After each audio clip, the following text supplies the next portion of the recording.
18th one.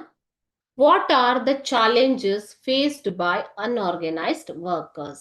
This is from June 2016, March 2019, June 2019, April 2022, June 2022 and April 2023 question paper. ಇದರಲ್ಲಿ ಕೇಳಿರುವಂತಹ ಪ್ರಶ್ನೆ ಇದು.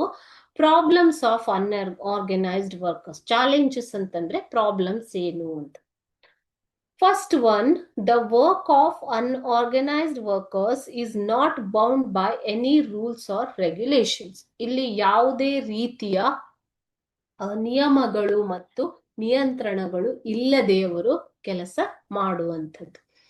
Second one, they get only wages. ಅವರಿಗೆ salary ಕೂಲಿಯನ್ನ ಮಾತ್ರ ಕೊಡ್ತಾರೆ for there work without any additional facilities R medical help.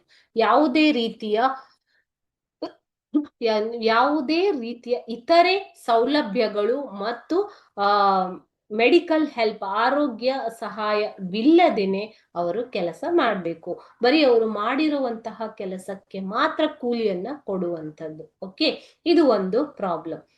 Next, they are denied of job security. ಕೆಲಸದ ಭದ್ರತೆ, ಅವರಿಗೆ ಉದ್ಯೋಗ ಭದ್ರತೆ ಇರುವುದಿಲ್ಲ, ಫಿಕ್ಸ್ಡ್ ವೇಜಸ್ ಇರೋದಿಲ್ಲ ಅಂಡ್ ಅಲೋವೆನ್ಸಸ್ ಕೂಡ ಇರೋದಿಲ್ಲ. ಓಕೆ,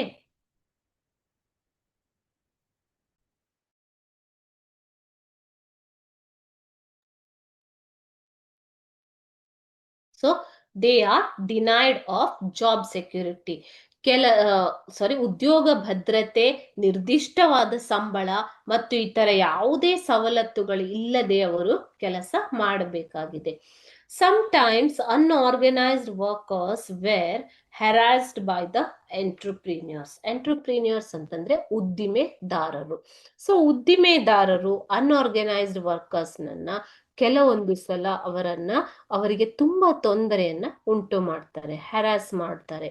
ಈ ತರ ಪ್ರಾಬ್ಲಮ್ಸ್ ಕೂಡ ಅನ್ಆರ್ಗನೈಸ್ಡ್ ವರ್ಕರ್ಸ್ ಅಲ್ಲಿ ಇರುತ್ತೆ ಮಕ್ಕಳು. ಇವು ಕೆಲವೊಂದು ಪ್ರಾಬ್ಲಮ್ಸ್ಗಳು ಅಥವಾ ಚಾಲೆಂಜ್ಗಳು. ಓಕೆ,